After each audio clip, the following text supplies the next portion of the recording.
Educa Podcast. Um oferecimento Bauru na Brasa, o melhor Bauru da cidade. Avenida 15 de Novembro, 183 Centro. Teleentregas 994209779. A EPAR, Associação das Escolas Particulares de Araraquara. Meu nome é Paula Ribeiro, eu estou aqui no Educa Podcast, que é um podcast que a gente criou pela Associação das Escolas Particulares de Araraquara e região. Uma associação que nasceu na pandemia, durante as dificuldades que as escolas estavam passando. E a gente resolveu se reunir para que, com mais força, a gente conseguisse alguns ganhos com relação à situação que a educação estava passando naquele momento.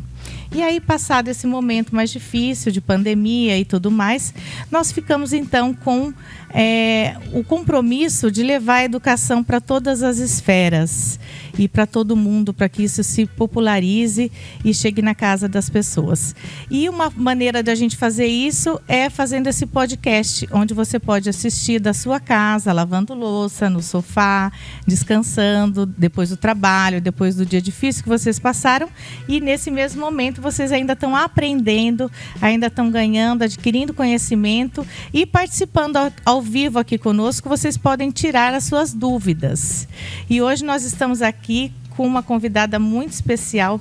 Primeiro eu vou apresentar a minha colega de apresentação, que é a Fernanda. Oi, Fer, tudo bem? Oiê, boa noite pessoal. Estamos aqui de novo para a nossa nova edição, né? Entrando o mês de maio, aí cheio de estudo. Legal falar da EPAR.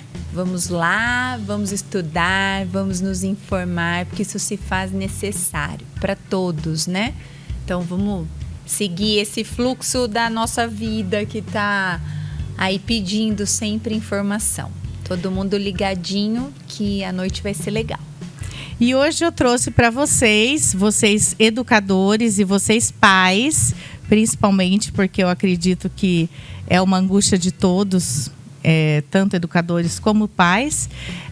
Trouxe a presença de uma pessoa muito especial, que é a nossa pediatra Renata Lopes. Tudo bem, Renata? Tudo bem, gente? Boa noite, Paula, boa noite, Fernanda. Boa noite. Vamos tentar conversar um pouquinho mais hoje, né, sobre a saúde na escola e o que a gente consegue fazer nesse momento tão difícil que a gente está passando, né? Do outono. É verdade, foi por isso que me passou na cabeça que a gente precisava trazer uma pediatra, porque eu começo a ver as mensagens que os pais comunicam com a escola por WhatsApp e eles estão todos em desespero, em pânico, né? Principalmente os pais de primeira viagem, aqueles que estão no primeiro filho. No segundo você já vai ficando um pouco mais relaxado, já não se estressa tanto, mas no primeiro você entra em desespero caso a criança fique doente e não sabe o que fazer, né? Então, a gente pensou em trazer esse tema para que a gente pudesse também acalmar um pouquinho o coração desses pais e também levar o conhecimento aos professores, às educadoras, às agentes, pessoas que trabalham no ambiente escolar, porque trazendo esse conhecimento a gente também diminui isso, né? Diminui o ciclo de contaminação. Por isso que eu vi que era de suma importância a gente trazer esse tema agora. Então, vamos começar um pouquinho falando sobre essa época do ano. Como é que é? O que mais aparece para você no consultório, assim? Bom, então o que a gente precisa lembrar que o outono, né, essa época que tende a ser mais fria e seca, a gente tem uma alta circulação dos vírus respiratórios. Claro que a gente ainda está vivendo um período de calor, os períodos de ondas de calor, o que faz também com que, além dos vírus respiratórios, a gente ainda tem alguns resquícios dos vírus que causam diarreia, eles ainda estão circulando aqui no nosso meio. Então, é importante que os pais tenham muito em mente que não é só o seu filho que está pegando uma virose respiratória atrás da outra, né? Muitas vezes essa é a grande questão no consultório. Ah, doutora, mas não deve ser normal. Ele acabou de sair Acabou de tomar um antibiótico, né? Ele acabou de ter uma tosse, essa tosse estava melhorando e ele começou a tossir, nem chegou a ir embora essa tosse. E sim, isso acontece, é o que a gente vê no nosso dia a dia. E a boa notícia é que a grande maioria dos quadros são vírus respiratórios. Vírus que não precisam do famoso antibiótico. Ah, sim. São Vamos quadros- falar sobre isso também. Como é que qual seria a diferença? Em que caso Usam antibiótico. a gente vai para o antibiótico e quando não vai? Como é que é isso? A grande maioria, mais de 80%, 90% dos casos são as famosas viroses, né? Que todo mundo diz, o pediatra só sabe falar que é virose. É verdade. Porque a grande maioria dos casos São é uma virose, viroses. né? Assim, são vários vírus, muitos vírus infinitos que causam quadros, sejam respiratórios, gastrointestinais, os dois juntos e por aí vai. O que a gente precisa ter em mente é que quanto mais infecções respiratórias, mesmo que as virais benignas, maiores vão ser as chances de complicações, né? Se a gente tem 10 casos, vai ter aí uma pneumonia. Se a gente estiver tendo 1000 casos, a gente vai ter mais pneumonias. É proporcional, né? Vai aumentar. Exatamente. Então, é isso que a gente tem que ter em mente. Para os vírus, Paulo, para os vírus não existe tratamento em geral, né? Claro que um ou outro a gente até tem, não é com antibiótico, é com antiviral. Sim. Mas, no geral, para os vírus, a gente não tem tratamento específico. Só espera o quadro melhorar, controla a questão da febre, o sintoma e deixa o rolar. mal-estar, hidrata bem, mantém essa criança em um repouso relativo, né, que a gente diz. Faz aquele cuidado Básico, né? exato. Cuidado de pai e mãe, né? Carinho, Sim. aconchego, colo, água. E os antibióticos vão ter o seu papel nos tratamentos, basicamente, das complicações. Certo. Que vão ser tá. principalmente otite, é a principal complicação, as pneumonias e as sinusites, basicamente. Sim. A gente até tem Estão outras. em grande escala, né? Nesse outono, né, doutora Renata? Quanto mais infecções virais a gente tiver, mais complicações bacterianas a gente vai ter. Mas, Inevitável. na escola, eu, assim, ao longo de bons anos, esse ano tá, assim, no top a sinusite. É sinusite. É sinusite. Então, Só que ela é difícil de diagnosticar em criança pequena, né? Porque ela não para, a criança não consegue detectar pelo raio-x, né? Porque nem tira, né? Porque ela não para, a criança não para. Na verdade, a gente tem 2 problemas aqui. Um problema é nosso, médico, né? Que muitas vezes se angustia muito com as várias idas da mãe ao pronto atendimento, com as várias demandas, e acaba prescrevendo antibióticos sem ter a real necessidade. Esse é um grande problema. Sim. Tá? Isso é um problema da nossa classe médica. Por quê? Isso não é legal para a criança. A gente altera todo um funcionamento do organismo. A gente tem maiores chances de causar uma resistência bacteriana, ou seja, de hora que essa criança efetivamente precisar, a gente já não ter muitas munições. E a questão da criança pequena a criança pequena mesmo, pequena 1 aninho, ela raramente vai ter sinusite bacteriana, por causa da formação dos seios da face. Então é raro ela ter um quadro de sinusite bacteriana. O que essas crianças fazem muito, que é frequentemente confundido, são rinites pós-infecciosas. Eu acredito. Eu imaginava que a rinite ela era anterior. A rinite era o que causava sinusite. as infecções, por exemplo. Era Pode. o fato de um quadro alérgico levar às infecções. Pode nas crianças maiores e nós adultos. Sim, Aí a gente tá. tem essa tendência de ficar mais obstruído, mais inflamado e aumentar a nossa chance. Por exemplo, um adulto com rinite tem muitas sinusites bacterianas. Sim. Na criança pequena, é raro eles terem rinite alérgica. Criança pequena, gente, abaixo de 2 anos, tá? Lógico, crianças de 5, 6 anos, aí a conversa é outra. Mas as crianças abaixo de 2 anos, raramente elas têm rinite alérgica. O que elas têm, e tem demais, são as rinites pós-infecciosas. Olha que interessante. Então, eles fazem um quadro gripal, um resfriado comum. Sim. E eles fazem uma rinite por conta disso. E aí, o quadro que era para durar 3, 5 dias, se estende por 7, 14 dias. Certo. Fica aquele gotejamento, Sim. fica aquele pinga-pinga, aquela tosse infinita, que muitas vezes é confundido com uma sinusite. E como essa criança já está há 15, 20 dias tossindo, às vezes ela vem nesse meio do caminho e faz uma febre, você acaba tratando como uma sinusite. Sei. Mas Sim. muitas das vezes é esse meio termo aí que ainda é viral e a gente peca pelo excesso. Sim. Até porque se sai de lá e não prescreveu nada, fica falando, essa médica não serve pra nada. Não me ajudou em nada.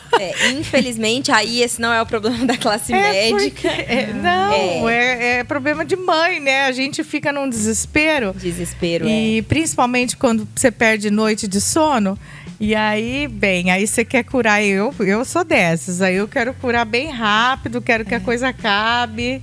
Ô, doutora, então, entendendo o que você falou, a questão dos vírus, né, que não tem ainda necessidade do antibiótico, eles vão mudando, vão recorrendo, e aí pode virar algo mais complicado que venha precisar do antibiótico. Isso. Certo. Em geral, os vírus são uma porta de entrada, vamos dizer. Para bactéria. Exatamente, para a bactéria. Ele é a primeira infecção, mas isso muda toda a resposta imune da criança. E, enfim, deixa essa criança mais abatida. Essa criança não se alimenta bem, não se hidrata bem. E aí ela tem mais chance de ter uma infecção bacteriana como complicação. Aquela história de gripe mal curada, porta do antibiótico, vamos dizer que provavelmente foi assim que surgiu, lá muito tempo E atrás. nessas gripes mal curadas, né, e dando sequência aí no que nós estamos falando, tá bem comum agora, que não era uma coisa que há um tempo atrás eu via tanto. Esse catarro saindo pelos olhos, isso é por conta dessa congestão né, de estar congestionado na face? Esse também é uma outra confusão que a gente escuta muito. Nossa, tá tão resfriado que o catarro subiu e saiu pelo olho. Sim. Não é isso que acontece. Mas o que acontece é exatamente o que você disse, Fernanda.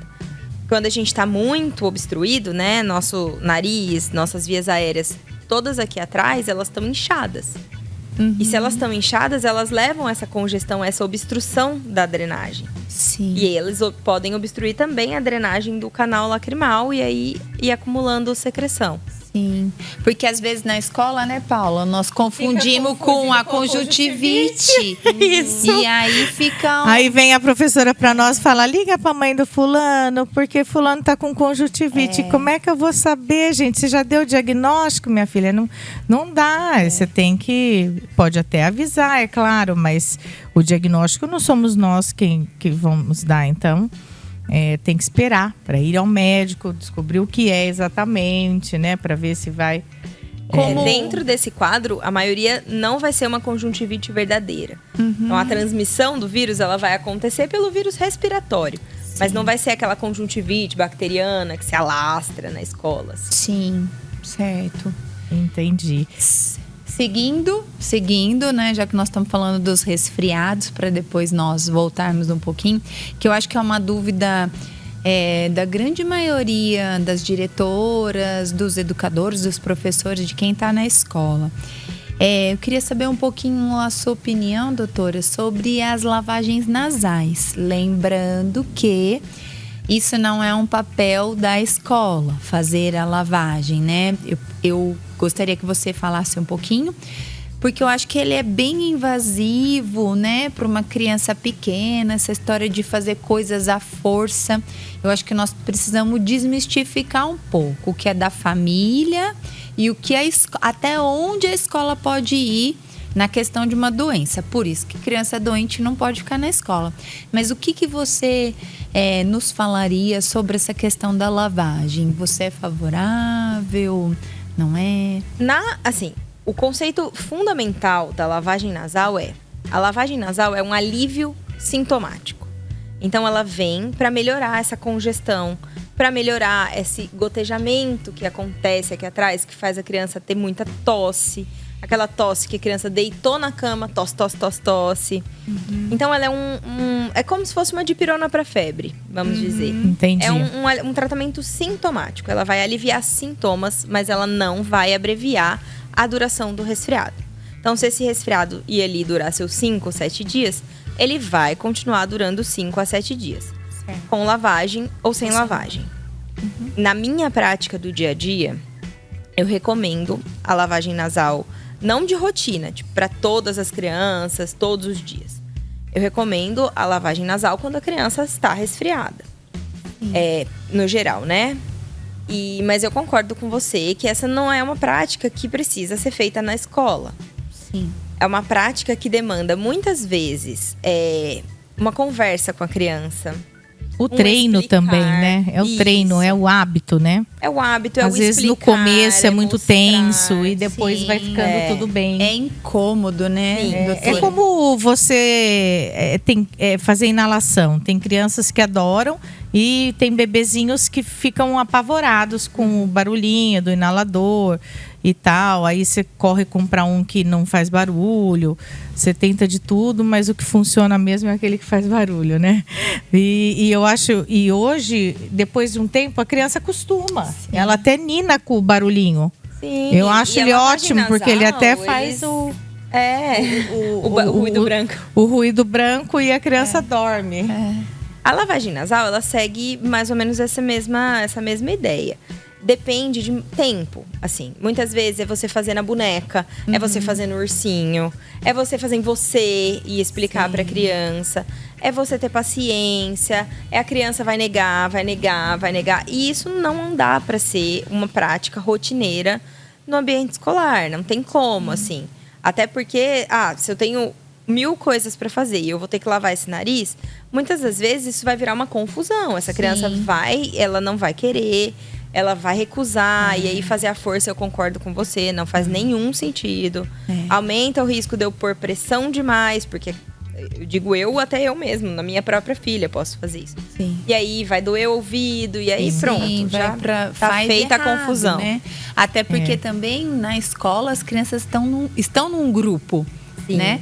E aí pode ser que aquela criança encare de uma forma boa, mas o amiguinho que tá vendo acha aquilo um horror. É E agressivo, assuste, né? Então por isso que a gente tenta fazer com que a lavagem não aconteça no ambiente escolar. Sim, como eu disse, é um alívio para os sintomas. Sim. Então, assim, não é um tratamento Muito legal. obrigatório, no sentido que eu preciso fazer naquele horário, porque se não fizer, Sim, a dá doença pra- vai se comportar de outra forma. Ótimo, muito bem.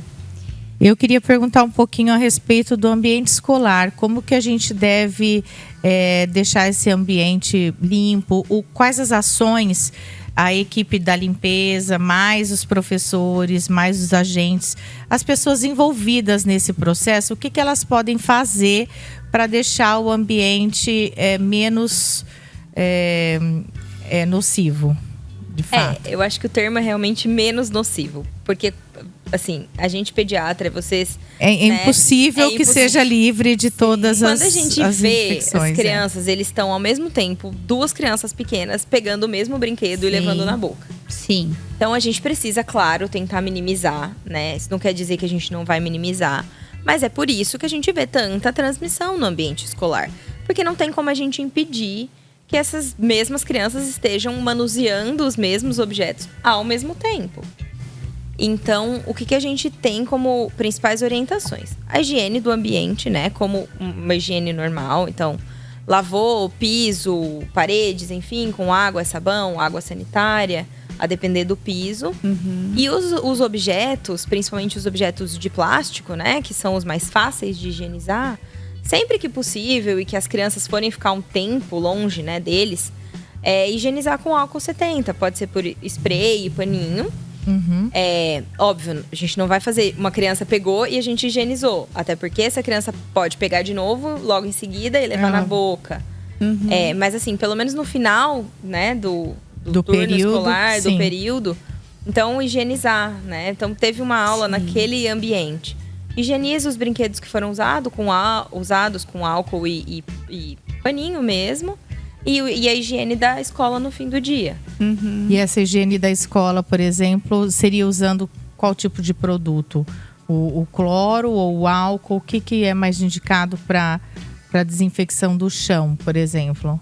Para a grande maioria dos vírus respiratórios, a água sanitária é o suficiente. Sim. Cloro não é algo que a gente recomende com tanta frequência no ambiente escolar. Tá. Porque o cloro é um gás que deixa um odor muito forte. E tem risco de intoxicação pela própria inalação. Até Sim. porque tem que também tirar ele direito, né, Sim, doutora? sim. Você tem que saber como passar, né? Ele é um uso. gás muito volátil. Então, ele rapidamente se dissemina no ambiente e as crianças Nossa, vão ficar é forte. inalando. É forte. Sim.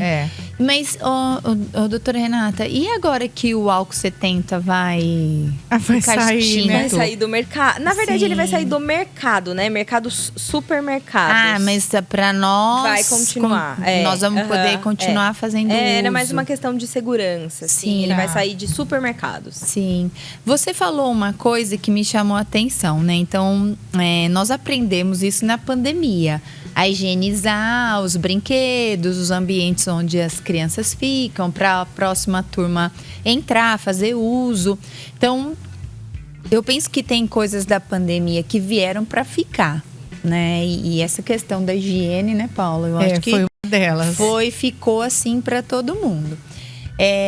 Mas você falou higienizar um brinquedo, levar um tempo. Um tempo muito longo? Não. E eu esqueci também de falar sobre a higiene das mãos, que a gente precisa entrar nesse mérito. Mas não, assim, o álcool, ele também, ele evapora muito rapidamente. Ah, tá. Então, assim, acabou, as crianças usaram aquela Entrou sala, uma determinados classe, materiais. Saíram, você pode higienizar. Sim. E, assim, coisa 5, de 10 minutinhos, outra ele já... criança pode estar Sim, usando. sim. Ah, tá. Porque hoje eu higienizava a mesa onde eu tinha ficado com a minha turma e ia entrar uma outra turma. Aí entrou um pequenininho da turma de 2 anos e fez assim... que cheirinho bom! Era o né? cheirinho Costume, né? Eles Cheirinho do acostumaram. álcool. Eu falei, isso, mas não pode usar a mesa agora. Tia Fer daqui a pouco vai te liberar. Sim. Então, porque você falou... quando nós passamos nas mãozinhas, principalmente os bem pequenininhos, é muito comum eles fazerem isso.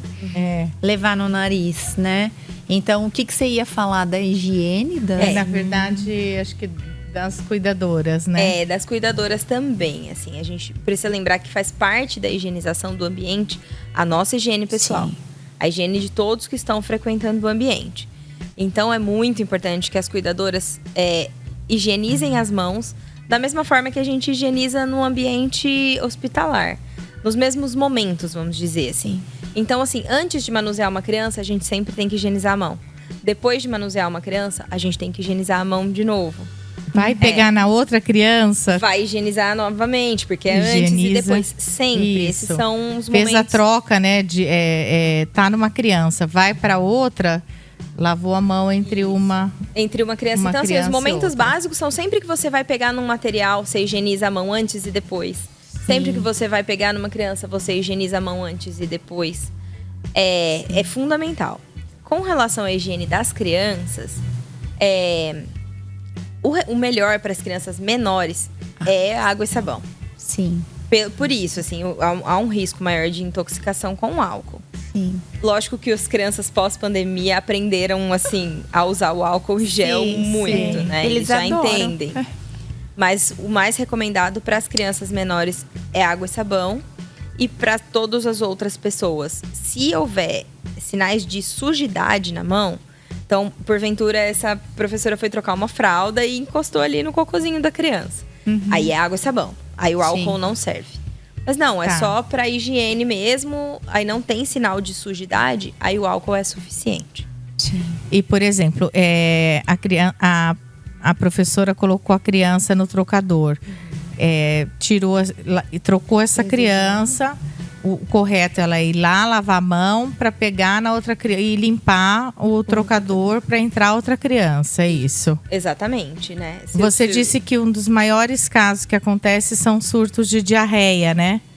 A diarreia, ela é muito transmitida. Tanto pelo contato direto, principalmente pelo contato direto com as fezes. E aí, quando a gente fala contato direto com as fezes, não é direto a mão no cocô, mas nos resquícios, né? Das fezes. E por via respiratória, mas muito mais pelo contato. Então, quando a gente vê essas diarreias que disseminam muito rapidamente, a gente tem que voltar uns passos e tentar lembrar realmente da nossa questão com a higiene. Como é que está sendo essa troca? Como que está esse ambiente de troca? Eu estou higienizando o trocador, eu estou higienizando minhas mãos. aonde a Entendi. gente está guardando essas fraldas, enfim. Para realmente a gente evitar esse contato ali dos micro-organismos de uma criança com a outra e com as cuidadoras também, né? Certo. Sim. Então, uma fralda que você identificou que possivelmente ela está contaminada, ela tem que ser guardada no ambiente aberto, fora da sala, coisa e tal, é isso? O ideal é que ela já vá para o lixo e seja eliminada daquele ambiente. Sim, tire Pode ir para o outro lixo, assim. pro lixo de fora, de preferência, exato, de né? preferência não de onde vão entrar várias Tá. As crianças. crianças. Tá. Ah, tá. Então, Porque o que acontece dessa diarreia em massa, quando ela acontece na escola, é porque geralmente tá em um, pega no outro e ali vai, né? É. Uhum. Aí infinito. vira um ciclo infinito, uma coisa sem fim, né? A gente tem que lembrar também, e esse é um grande problema, é que a grande maioria das doenças transmitem ainda no período de incubação. Que é aquele período que você já está doente, efetivamente, o micro-organismo já está em você. Ele está se replicando, né? Ele está se multiplicando nas suas células, mas você ainda não tem nada. Né? E nesse momento, a grande maioria das doenças já está passando para outra pessoa. entendi. Claro que em menor quantidade do que quando a gente já está apresentando sintomas, mas já está. Por isso que é muito comum na escola a mãe falar: mas começou a tossir, eu não mandei. Mas eles já estavam transmitindo antes. Ah, então... entendi. E já que você trouxe a tosse, vou perguntar sobre ela, né? A tosse, às vezes, ela é infinita, né? Ela é infinita. Na minha casa, ela é infinita. Eu acho engraçado porque às vezes passou, a criança ficou bem tudo, mas o resto, a tosse, ela não vai embora nunca mais. Nunca. E eu já pesquisei tanto sobre isso, porque eu já fui tão encanada e tão doida com isso, porque o meu filho mais velho tossia demais. E eu sempre que eu ouvia isso, eu ficava em pânico. E hoje que eu já não passo mais por isso, e o meu mais novo, eu sou mais relaxada, então ele adoece bem menos. Eu percebo que ela vai e vem embora e eu já desisto de dar. Eu dei 2 vidros de xarope e não funcionou. Eu falo, agora vamos dar nenhum. Vamos dar nenhum, que uma hora isso vai embora sozinho. Eu desisto também. Eu falo, agora é ter paciência e aguardar. Porque não tem o que fazer. Já fiz aqueles caseiros com cebola. Ciclos, né? As É. doenças têm ciclos. A tosse é exatamente isso que você definiu, Paula. Na verdade, o que acontece, né? Quando a gente vê os gráficos em média, a tosse dentro de um resfriado comum, ela tende a ter um pico, ou seja, até aquela tosse pior mesmo, entre o 3º e o 7º dia. Mas ela pode levar até 14 dias para ir embora. Sim. E em 14 dias, essa criança já pegou outra virose respiratória. Isso. É um fato. É isso. Nessa época do ano, ela já pegou outra. Então, essa tosse não foi embora. Ela estava melhorando e você falou, opa, voltou a piorar. É muito o que guia a gente lá em casa também. A gente fala, mudou a tosse. Então, Mudou a tosse, eu também provavelmente- escuto. Eu falo, provavelmente foi era uma outra tosse coisa. seca, agora já estamos numa tosse produtiva. E assim Provavelmente vai, é outra vai mudando. coisa. E os adultos que trabalham com as crianças passam exatamente A por mesma esse coisa. processo, doutora. É a mesma coisa, Né? é a mesma Porque coisa. de repente você ouve uma professora tossindo lá e fala, nossa, eu já tomei 1 vidro de antibiótico. Melhorou, 2, 3 dias, pumba, tá lá de novo. A boa notícia é que a tosse ela é um mecanismo de proteção da nossa via aérea. Então, ela tá ali para proteger a gente das complicações. A má notícia é que enquanto tiver um gotejamento, sabe aquela coisa que a gente tá sentindo ali? Sim. Você vai ter tosse. E a outra má notícia é, não existe remédio para tosse. Não existe Não tem, remédio para né? tosse, não existe. Eu Não sou existe muito antitussígeno, né? enfática com isso. É você gastar seu dinheiro, e muitas vezes são remédios caros. E às vezes tem as receitas, né? Eu já Tem, fiz até as caseiras. As caseiras tentei até todas. tem. Por exemplo, Melzinho. a única coisa que tem alguma evidência científica é o mel. É porque. Então, o mel eu Vamos lá, recomendo. ver se eu tô sabida. Porque eu pesquisei bastante já sobre isso. Ela alivia o sintoma da ardência, de raspar a garganta por conta do doce, né? Então, o xarope, né? No caso, com o melzinho, ele vai ficar docinho. Então, ele vai aliviar aquele sintoma e você vai tossir menos, é isso? O mel ele também tem algumas outras propriedades anti-inflamatórias mesmo. E ele é capaz de agir como um antitussígeno. que eu gosto muito de enfatizar é: um antitussígeno não é um milagre. Sim. Ele não vai simplesmente entrou uma colher de mel e essa criança nunca mais tossiu. Ele vai dar um alívio. Aliviar, talvez, para essa criança dormir à noite. Para ela ter uma qualidade de vida um pouco melhor. Mas não existe nenhum remédio que vai entrar e a tosse vai sumir. Ô, doutora, e como a gente vive esse mundo da espera do milagre, né? Você como médica, pediatra, nós como diretoras e professoras, como a sociedade, incluindo, né? Nos incluindo, nós esperamos milagre todos os dias, né? Aquela coisa do rápido.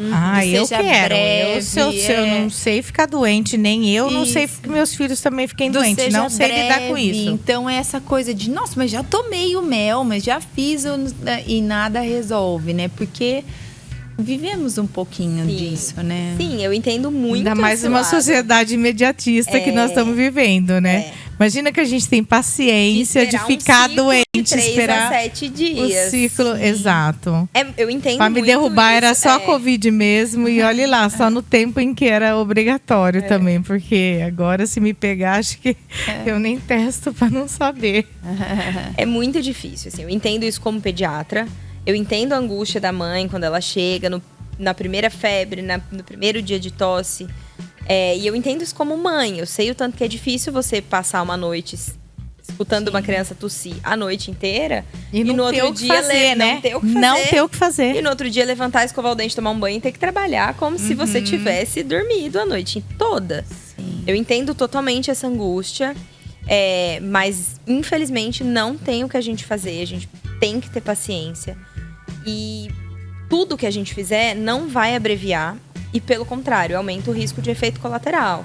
Eu posso começar a colocar um xarope, outro xarope, outro xarope, outro xarope. E aí, todos eles terem algum antialérgico. E essa criança vai sedar. E ela vai dormir demais. Não vai se hidratar. Ou vai ficar com essa via aérea ainda mais mole, né? De tanto que ela sedou e ficar muito amolecida, roncar. Ter maiores riscos. Então, assim... Além de eu não trazer benefícios, eu aumento os riscos. Então, a paciência é obrigatória. Não tem jeito. Entendi. Olha que interessante. Novidade. Adorei pra mim, isso. Adorei isso. Dos xaropes e isso tudo poder agravar, né? É verdade. Outra coisa que a gente estava conversando antes de começar foi a respeito dos lençóizinhos, né? Quando as crianças dormem na escola. É importante, parece óbvio, né? Mas nós vamos trazer isso à tona, que cada um tem que ter o seu. E não existe a menor possibilidade de emprestar um lençolzinho do outro, compartilhar, né? Que não vai dar. Porque nisso, o que pode vir, doutora? A gente tem que lembrar que quando essa criança está dormindo, né? Ela tá ali, ela baba, né? Então é secreção oral ali que vai no lençol, que vai no travesseiro, né? Muitas vezes é um nariz que tá escorrendo, ela tá tossindo. Então, se a gente lembrar que a grande maioria dos vírus respiratórios são transmitidos pelo contato com a secreção respiratória, então é o contato mesmo com a secreção respiratória. Se eu tenho ali um lençol cheio de vírus, a hora que a outra criança deitar naquele lençol cheio de vírus, a gente já sabe o que vai acontecer, né? Assim, é diferente, totalmente diferente do lençol que foi para casa, foi lavado e voltou, né? Uma criança saiu, outra criança usou, assim, os vírus estão ali, eles estão só esperando o próximo, né? Tomar bastante cuidado com isso, de não haver essa troca, né? De não haver essa troca, exatamente. E a gente também não pode esquecer que também existem doenças de pele, né? Existem as diarreias. É verdade. Você até comentou que recentemente teve surto de sarna, né? Escabiose, né? Que é a sarna humana. Mesmo as próprias diarreias, né? Uma fralda que vaza ali um pouquinho, que às vezes passou despercebido, porque é muito discreto. Sim. E aí a gente acaba passando, né? Assim, doenças de pele no geral, não só escabiose. Molusco contagioso, que também é uma doença viral. É verdade. Tudo verdade. que a gente pega por contato. E então, tem um período que é muito comum, né? Do molusco. Eu tive, sim, com o meu mais velho. Bastante, inclusive. Doença benigna, mas muito incômoda para criança. Sim. É verdade. E é viral, né? Sim.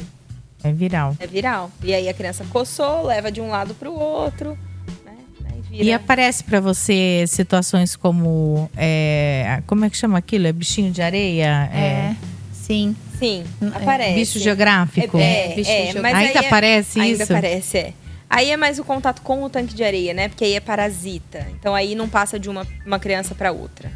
Aí é a areia que tá O bicho de contaminada. areia não passa de uma criança para Não, outra. não. Mas da areia para as crianças, sim, né? que é onde o parasita vive, né? E Do mesmo jeito que a escabiose também, né? A sarna humana também pode viver ali na Doutora, areia, um na grama. molusco passa de uma criança para outra? Pode passar. Ele passa muito mais da pessoa para ela, mesma, porque ele depende do coçar.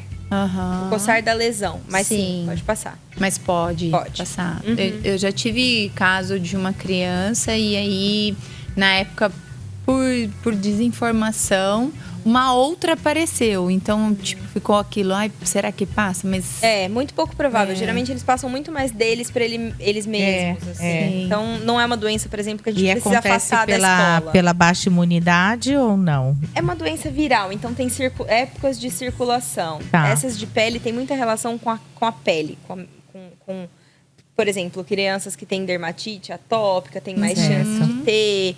Uma pele mais ressecada tem mais chance. Entendi. E aí vai. Entendi. E sobre a questão do bicho geográfico, geralmente pega da areia e para que a areia esteja contaminada, ela precisa ter tido contato com fezes de animais. Isso. Isso, né? Que é onde replica, né? No intestino dos animais, né? Que replicam os parasitas e aí eles entram em contato com a areia e aí o parasita fica ali.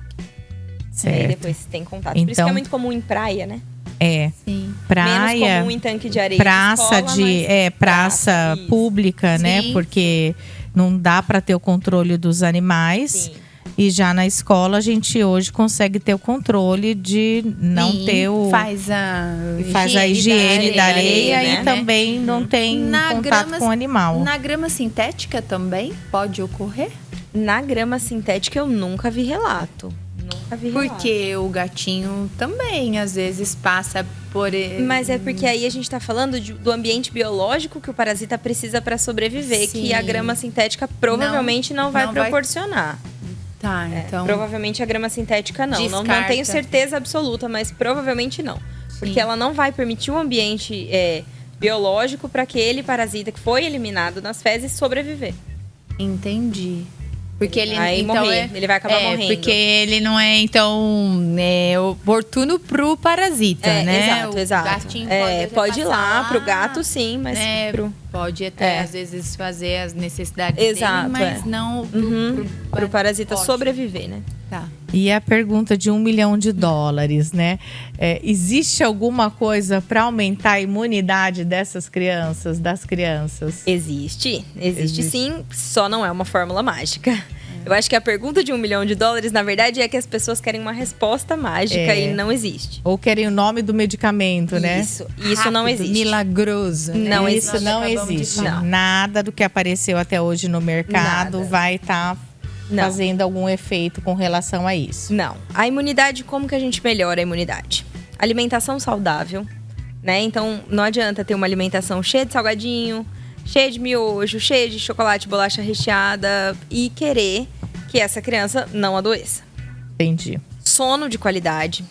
E quando a gente fala de sono de qualidade, a gente fala de uma criança que dorme cedo. Não adianta também a criança dormir meia-noite, 1h da manhã. E depois acordar meio-dia, né? Exato. Tem toda uma questão hormonal e de regulação do nosso sistema imunológico que faz-se fundamental para a criança dormir por volta de 8h30, 9h30 mais tardar. Sono, uma alimentação de qualidade e exposição à natureza, que é talvez um dos mais importantes que a gente esquece. Na natureza, a criança tem pequenos contatos com os micro-organismos em pequenas quantidades e ela vai estimulando o seu sistema imune devagar. E ela vai criando uma resposta imune mais eficaz. Gradativamente vai se tornando, né? Esse é o pilar, assim, é o tripé clássico. Então é tipo, deixar andar descalço na grama, deixar brincar na terra. Deixa tomar chuva, deixa botar a mão na terra, deixa se sujar.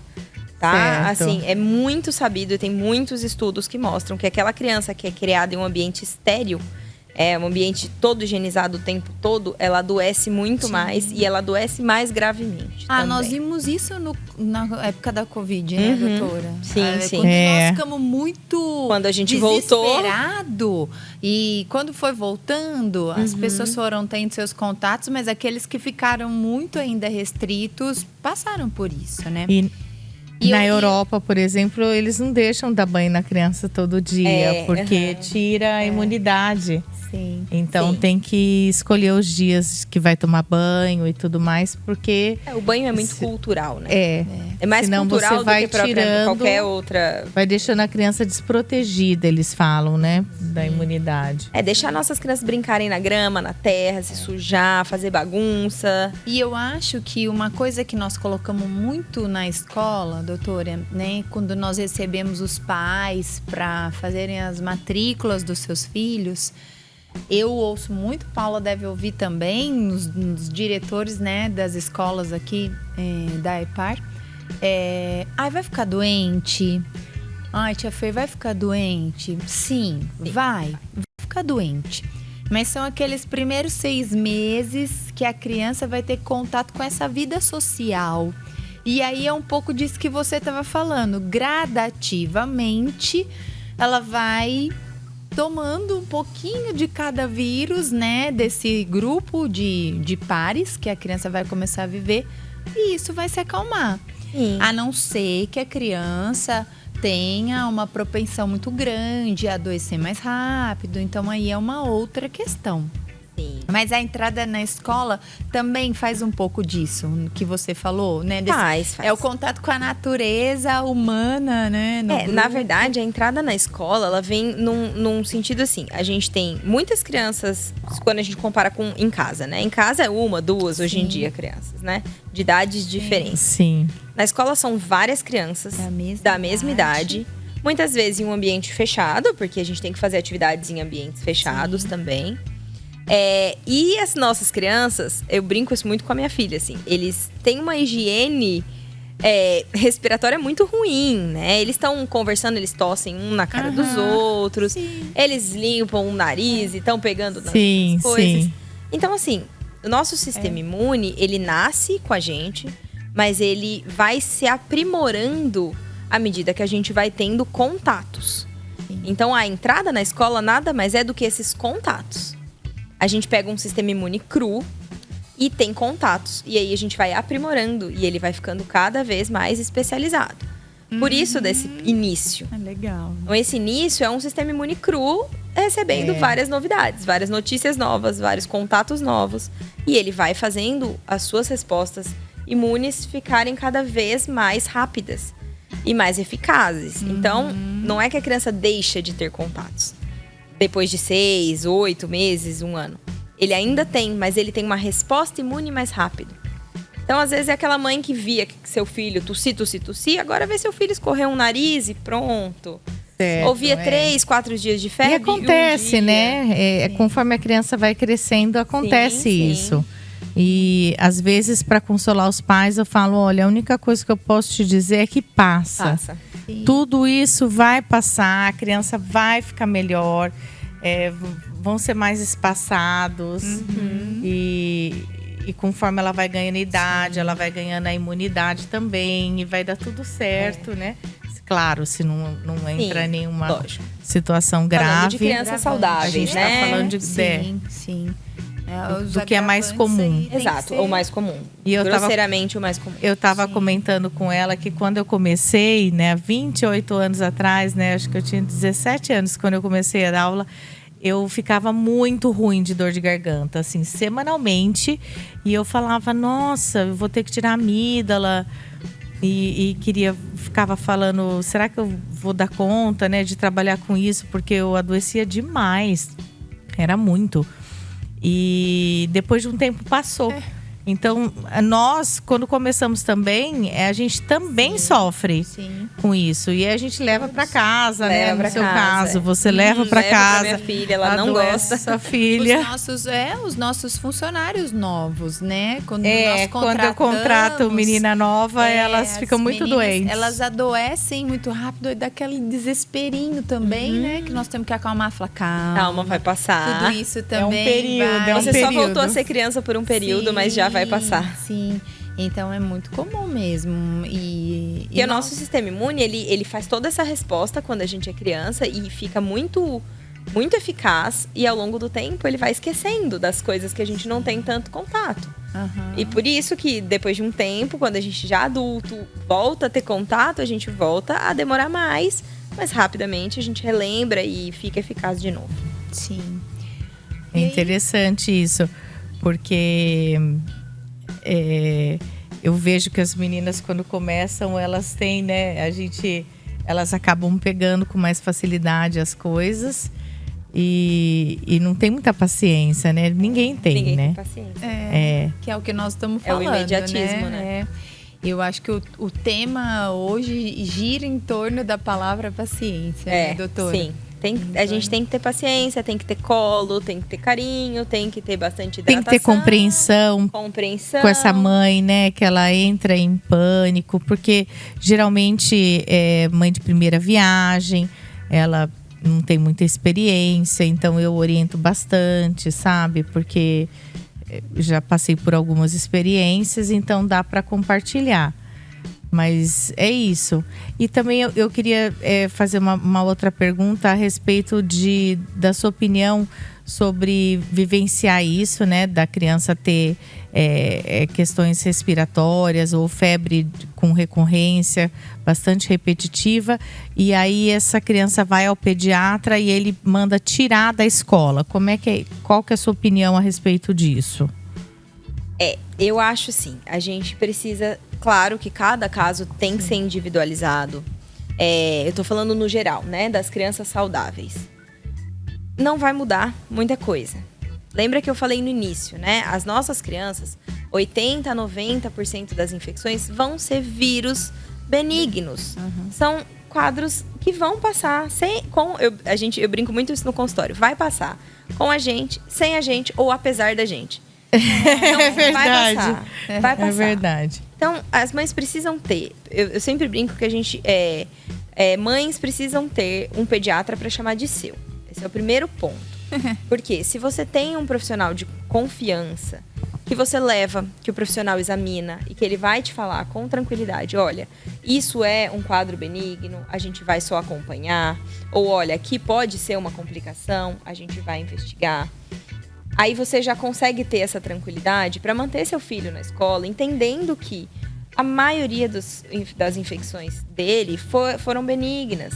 E ele não tirá-lo da escola só vai fazer com que esse grupo de infecções venha no momento posterior.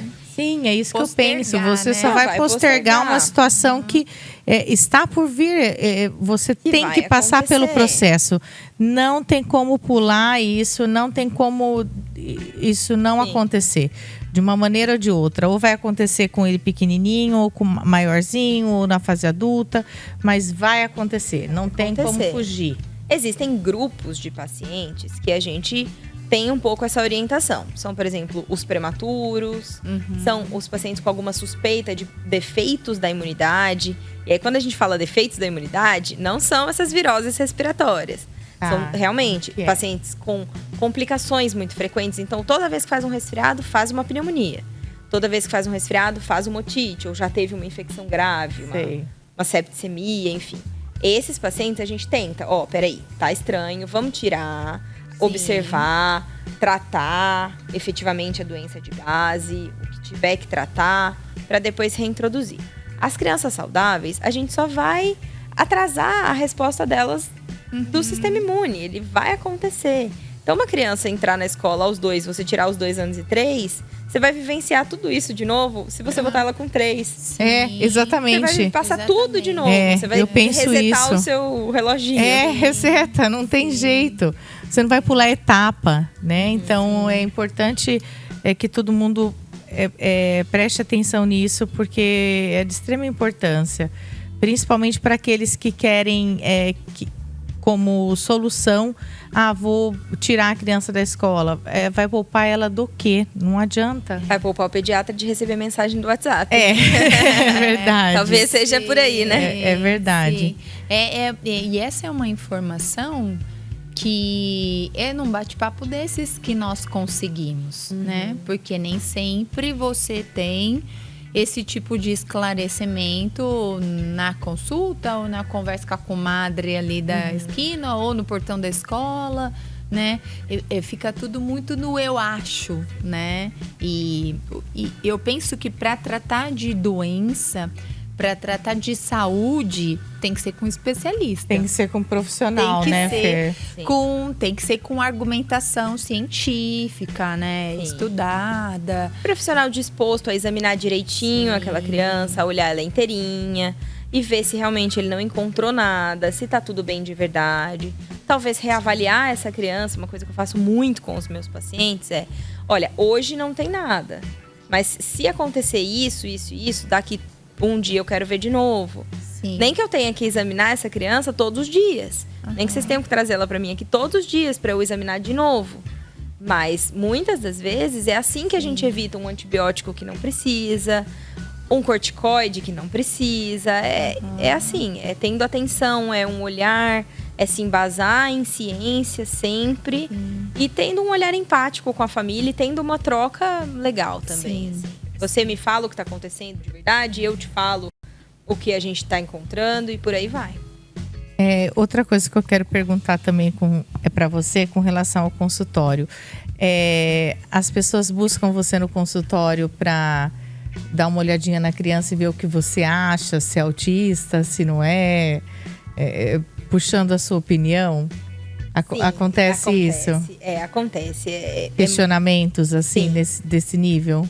Sim, eu acho que, e de forma importante também, né, o autismo foi muito difundido nos últimos anos e hoje a gente já tem uma noção muito mais sobre o espectro, né, e sobre as diversidades e a amplitude de sintomas, né, hoje a gente já tem essa noção. Só que também muita coisa se virou suspeita de autismo. Muita coisa se virou suspeita de autismo. Andou na ponta do pé, autista. Come só arroz, feijão, isso. É autista. Seletividade. E sim, eu gosto muito de enfatizar isso para os pais. Autismo tem critérios diagnósticos. Andar na ponta dos pés não é um deles. Seletividade alimentar não é um deles. Então, o autismo obrigatoriamente tem que ter um prejuízo na interação social. Sim. Aquela criança que não tem nenhum prejuízo na interação social, não dá, entendeu? Certo. Não dá, assim, é forçar a barra demais. E hoje em dia eu vejo um pouquinho disso. E é bem legal, doutora, que nós estamos, né, nós temos, nos nossos episódios aqui, nós temos conversado muito, né, Paulinha? Um assunto está entrelaçando o outro, né? E é muito presente para nós da escola, né? Então, ouvindo você falar aqui, você vê a criança quando a mãe necessita de você, te leva e aí você fala, venha de novo, volte. Nós vemos a criança todos os dias, né, na nossa escola. Então, esse acompanhamento acaba ficando diário e por isso que às vezes nós orientamos. Procura o pediatra, pergunta para o seu pediatra qual que é a orientação que ele faz ou o pensamento que ele tem, porque nós também precisamos dessa troca com vocês, né? Eu gosto muito nesses casos, muito de eu sou maníaca de relatório, sabe? Eu peço para a escola, me escreve o que vocês estão vendo, porque é isso. A minha consulta dura em média 1 hora. Então eu vou ver essa criança por 1 hora. Mas que no meu consultório tem um ambiente lúdico que permite ele interagir, eu consiga ver uma coisa ou outra acontecendo, eu tô vendo essa criança por 1 hora. Eu inferir qualquer coisa em 1 hora é uma negligência. Então, Muitas das vezes eu peço para a escola, me manda escrito o que vocês estão vendo no dia a dia, o que essa criança apresenta no dia a dia, para a gente até conseguir nortear mesmo. Isso é muito importante para nós. Nossa, né? bastante, Porque, bastante. às vezes, né, os profissionais de apoio, porque nós temos essa rede, né, de apoio, o fono, o psicólogo, o terapeuta, vocês, pediatras, primeiro que vocês veem a criança, né, por uma hora, como você mesmo está dizendo, e sozinhos. Não Sim, no grupo. sem Não uma no equipe grupo, não na multidisciplinar, interação. né, Como é que você vai que saber? é o mundo ideal, né? Sim, não Assim. na interação social. Então, às vezes, fica muito divergente, assim. Eu já tive diálogos com família que falam, mas lá na psicóloga ou lá na fono, ele faz tudo. Ele consegue realizar tudo. Por que aqui na escola não? Sei lá, ele tá sozinho, né? Ele não tem que interagir. E Então, aí fica mais...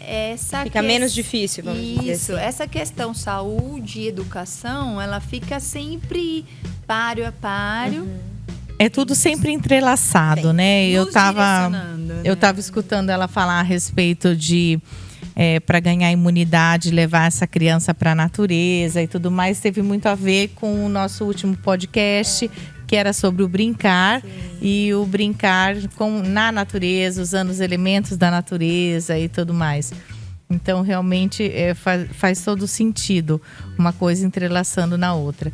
Os outros podcasts também que a gente falou sobre autismo, TDAH.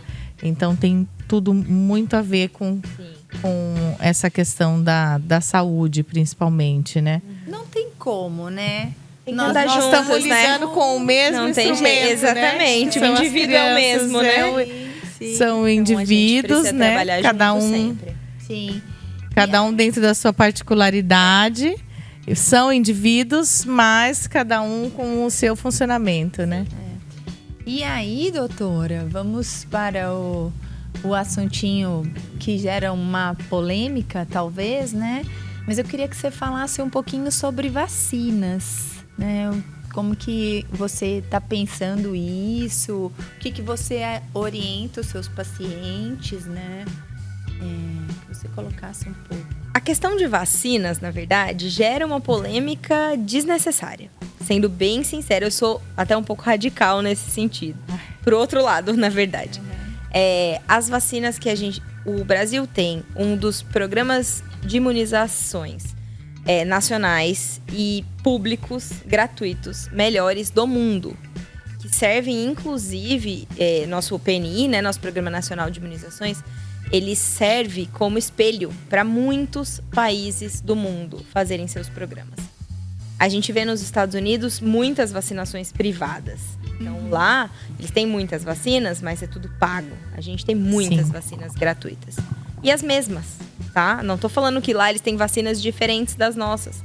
Muitas das vezes, as vacinas que a gente usa aqui são com tecnologias iguais, claro que muitas produzidas nacionalmente em indústrias excelentes que a gente tem no Butantan, enfim, a Fiocruz. E são muito seguras. São a grande maioria das vacinas, elas têm um nível muito baixo de efeito colateral. E até nessa questão, a gente vê o nosso país, assim, entra governo, sai do governo, não vou entrar em mérito político, mas a gente vê o próprio governo avaliando a segurança das vacinas. Por exemplo, a vacina oral contra pólio, a gotinha. Sim. Usamos por muitos anos e foi uma vacina fundamental para eliminar a pólio do nosso país. Mas ela é uma vacina que o componente é vivo. Então, ela tem um risco um pouco maior de efeitos colaterais. A gente já tem uma vacina, que é injetável, que já está no nosso calendário há muitos anos. Então, a partir de 2004, a gente vai tirar a gotinha do nosso calendário. Isso é uma reavaliação de segurança. Então, era uma vacina segura? Sempre foi uma vacina segura. Mas hoje a gente tem opções melhores, então por que não reavaliar? A gente está passando por isso. Não é que a vacina entra no calendário e ninguém nunca mais olha para isso. Sim. A gente está o tempo inteiro. Então, as nossas vacinas são seguras, são eficazes e têm um baixíssimo efeito, baixíssimas taxas de efeitos colaterais. E quando a gente fala de efeitos colaterais, são dor, e febre na grande maioria das Sim, vezes. sim. Que são contornáveis, assim. Não gosto de E ver minha passa filha rápido, com febre né? nem Passa com dor. rápido. Mas eu não quero ver minha filha morrer de sarampo. Sim. Uma Sim. doença que a vacina protege contra mais de 95% das infecções. Que nós já tínhamos muito bem controlado. Eliminamos de novo, desde 2022, o sarampo no Brasil, mas às custas de muita luta e muita campanha, novamente. Mas assim, a gente, por exemplo, o que acontece é uma discussão que eu acho que vale a gente levantar, que muita gente fala, eu não dou a vacina da gripe, porque eu dou a vacina da gripe, meu filho fica gripado. Não existe isso. A vacina da gripe, o componente, ele é morto. Ele não tá lá. É uma parte do componente dos vírus da influenza. Então, ela não tem como causar uma gripe. Ela pode causar uma dor e febre. Só que época que a gente dá a vacina da gripe? Na época que tá tendo gripe. Sim. Então, pode acontecer, sim, de você tomou a vacina da gripe e você já estava incubando um vírus. E aí você veio a manifestar em seguida.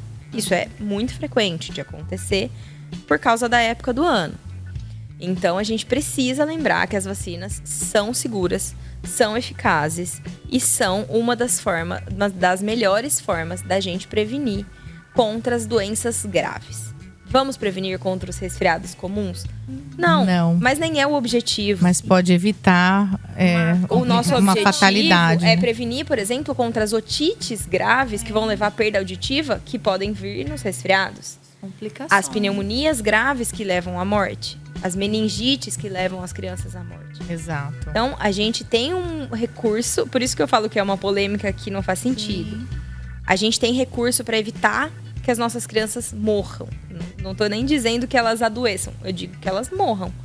E a gente vê claramente, assim, as taxas de mortalidade infantil nas eras pré-vacina e nas eras pós-vacina. E assim, a queda é muito drástica. A gente tem como usar, a gente tem esse recurso, muitas vezes gratuito. Claro que existem vacinas no privado, tem vacinas diferentes. Mas a gente tem esse recurso e a gente não usa porque a gente não acredita, baseado em fumaça, cortina de fumaça. Em crenças populares, né? Nos achismos de internet, em que um vai passando por outro, uma ideia, e sem embasamento nenhuma nenhum, fundamentação científica, né? Essa que é a questão. As falácias aí. Exatamente. As falácias que prejudicam pessoinhas que não têm condições de falar, defender. não, mamãe, eu vou lá e vou tomar assim. De se defender. Entendeu? Eu quero. Por Eu conta. quero me vacinar porque eu quero me proteger e eu não quero adoecer. Assim, meningite, por exemplo, bacteriana, leva ao óbito em 18 a 24 horas. Então não tem muito o que fazer. As meningites bacterianas no geral, assim, que as do meningococo, né, a B, a C, enfim, levam mais rápido. Então, Certo. é isso, assim, você até suspeita e Aí, até trata, mas só que o muitas vezes você já sistema perdeu. não vacina de todas elas, né? Ele não dá vacina de todas elas, mas vacina contra a C. a E C. vacina contra o hemófilos dentro de uma das vacinas, né? Da pentavalente. Então, Tá. a gente tem uma proteção. Já ajuda não, um pouco. Já ajuda. Não Ajuda engloba bastante. a meningite B, que aí é só Que no, é só no sistema privado, e a Isso. CWY para pequenininho no sistema privado, e depois você consegue ela para criança maiorzinha, né? Mas estamos mudando. Alguns estados vai do acabar Brasil entrando. alguns estados do Brasil já estão colocando a CWY já para as crianças pequenas.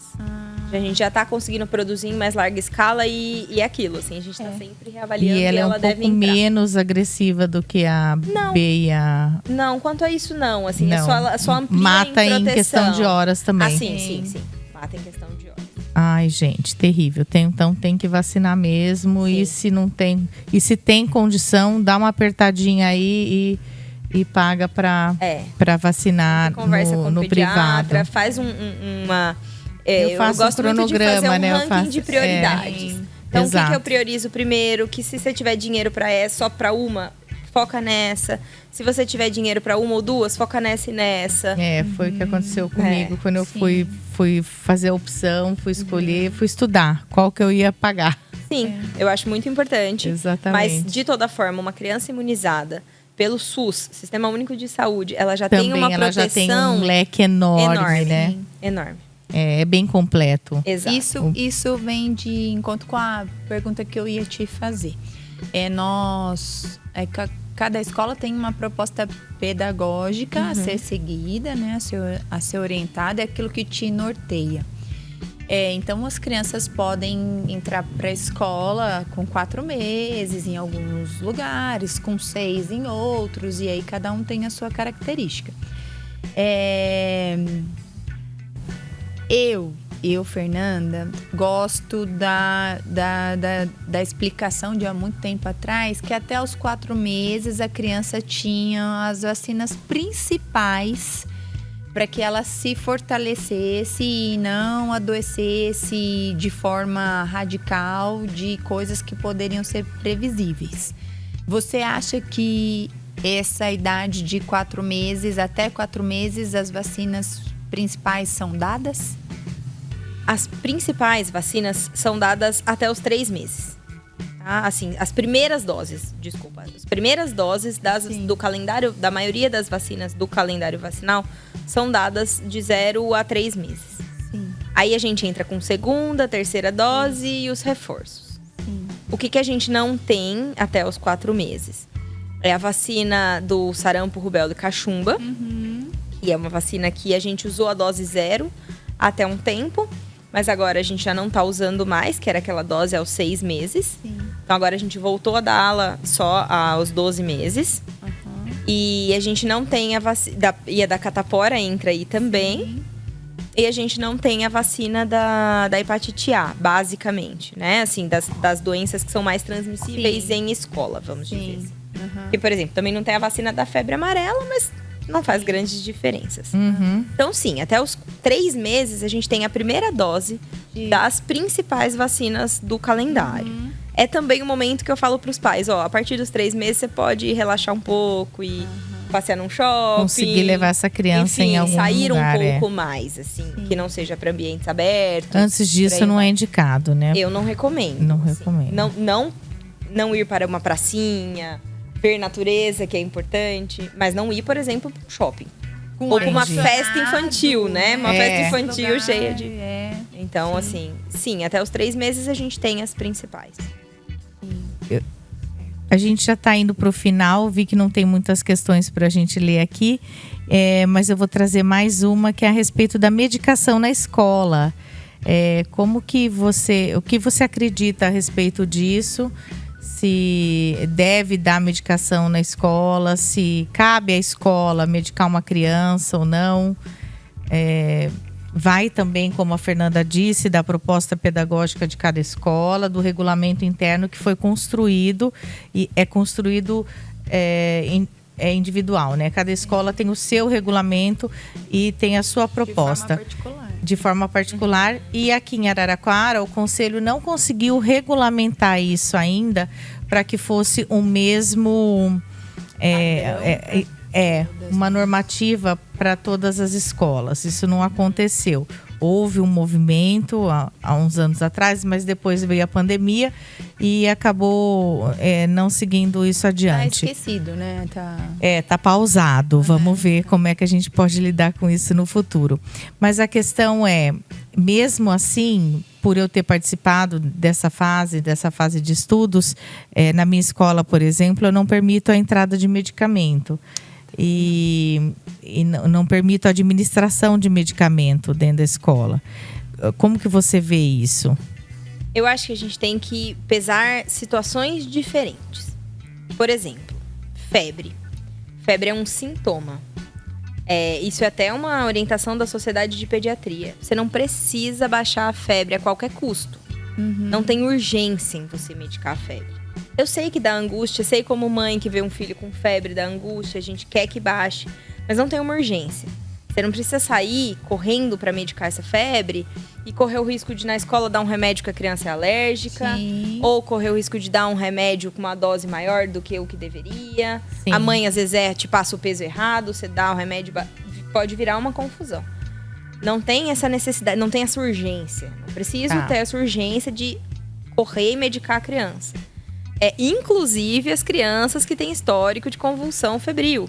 Olha, não tem nenhuma evidência de que medicá-las precocemente, vai diminuir o risco de ter convulsão febril.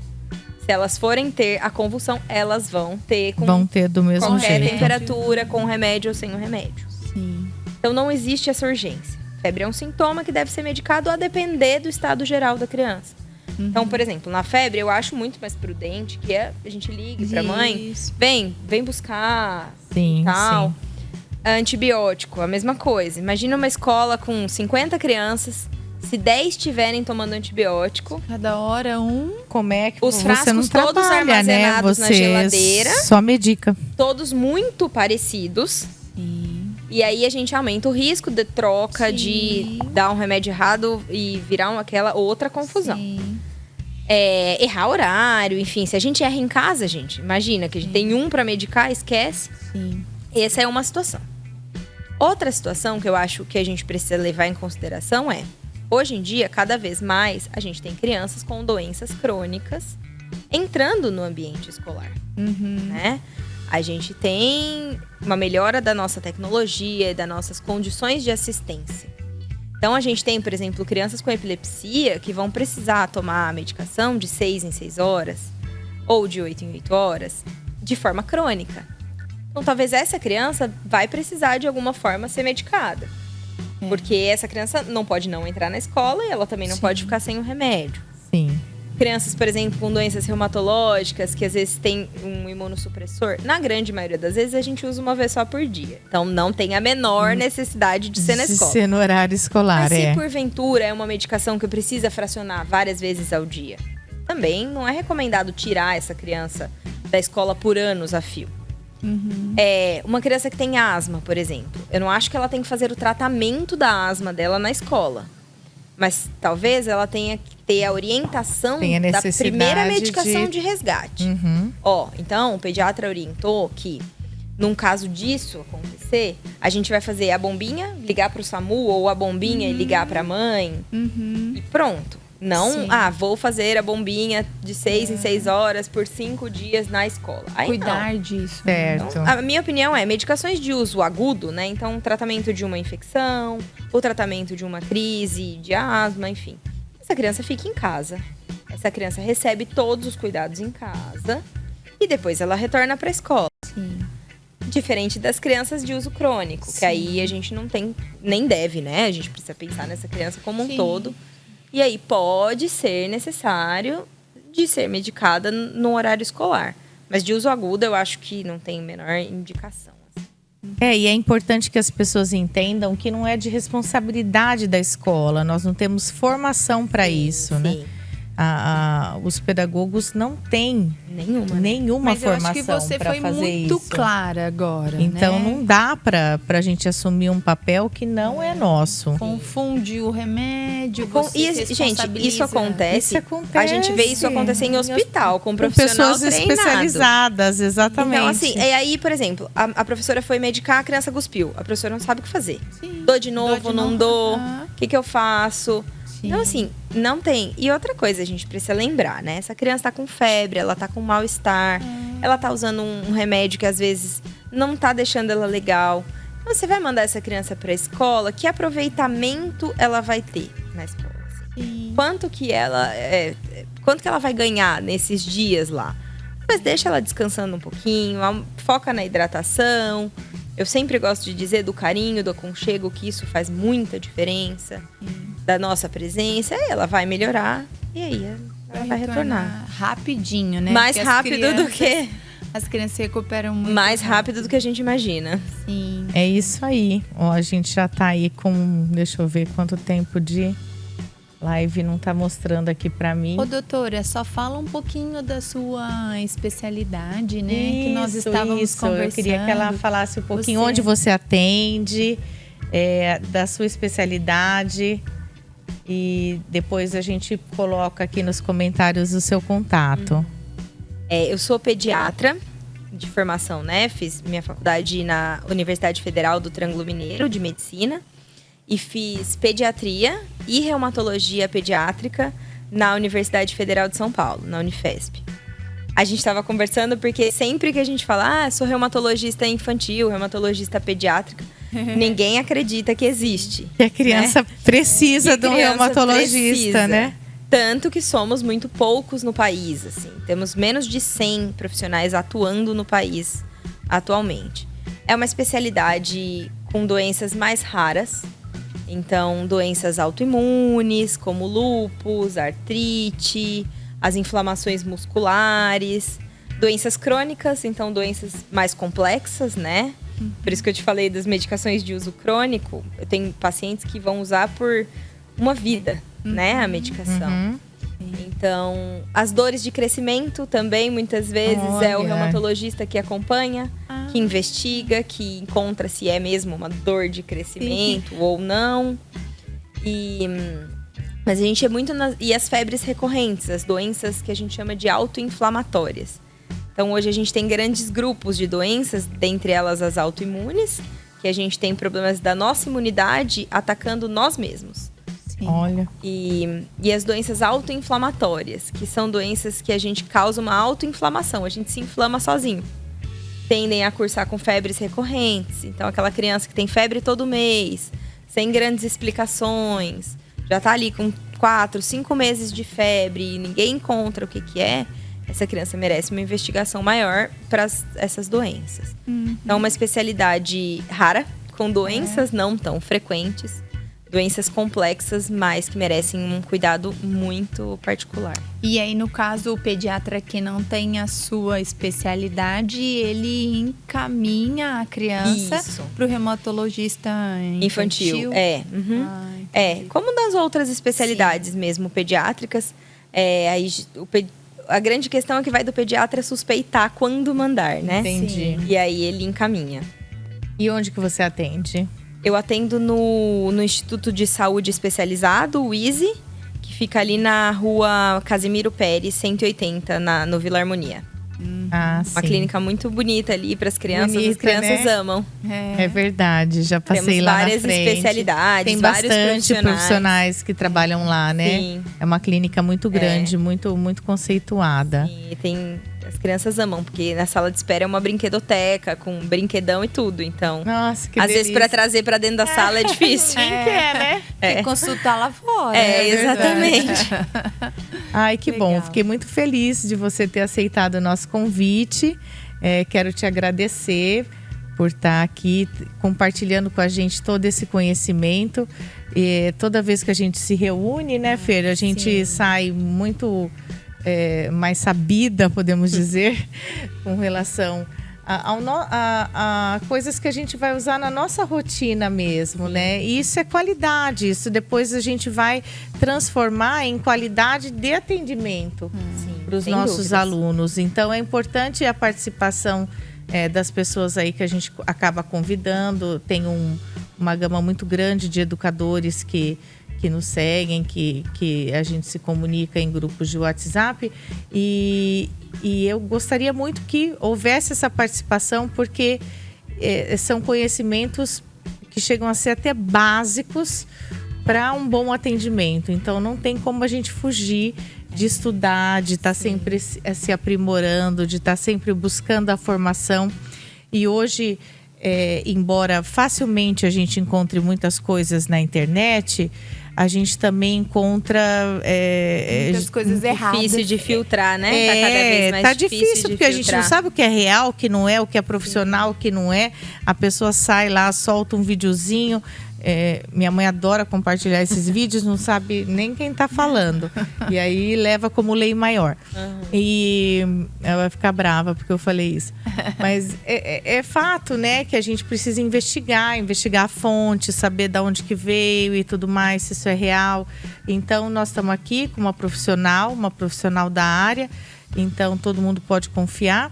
E é para isso, para acontecer essa formação constante nessa área da educação.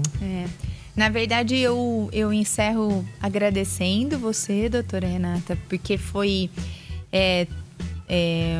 uma noite de aprendizados. E eu penso que a formação proposta para o grupo, né, para pais, para professores, tem um caminho de elevar os acertos, né? E corrigir os erros. Então, eu acho que essa troca, por isso que nós da educação gostamos tanto de formação.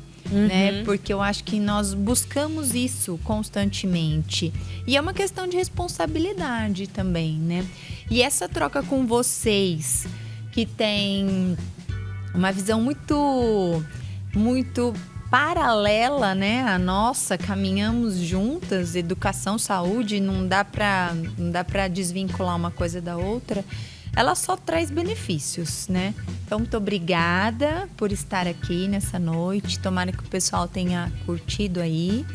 E muito obrigada por vocês que estiveram aqui conosco mais essa segunda-feira. Então... Isso mesmo. E aí, quem quiser compartilhar essa live, ela fica no Facebook da EPAR. Vocês podem clicar ali na setinha para compartilhar, depois dá para compartilhar pelo WhatsApp ou pelo próprio Facebook, e ela fica gravada lá. E também a gente sobe a live para o YouTube, para o canal da EPAR. Então é só colocar aí, vocês estão vendo a nossa logo atrás de mim, então vocês já vão reconhecer. Esse canal do YouTube tem todos os podcasts que a gente já gravou até hoje. Então procurem olhar ali, quem perdeu algum, tá lá gravado, dá para assistir, porque é sempre nesse estilo, com uma série de informações que vocês podem estar adquirindo do conforto da sua casa. Então, obrigada, meninas. Obrigada, Paula. Obrigada, Fernanda, pelo convite. Eu também acho que o conhecimento não ocupa espaço, então a gente sempre tem que tentar aprender cada vez mais.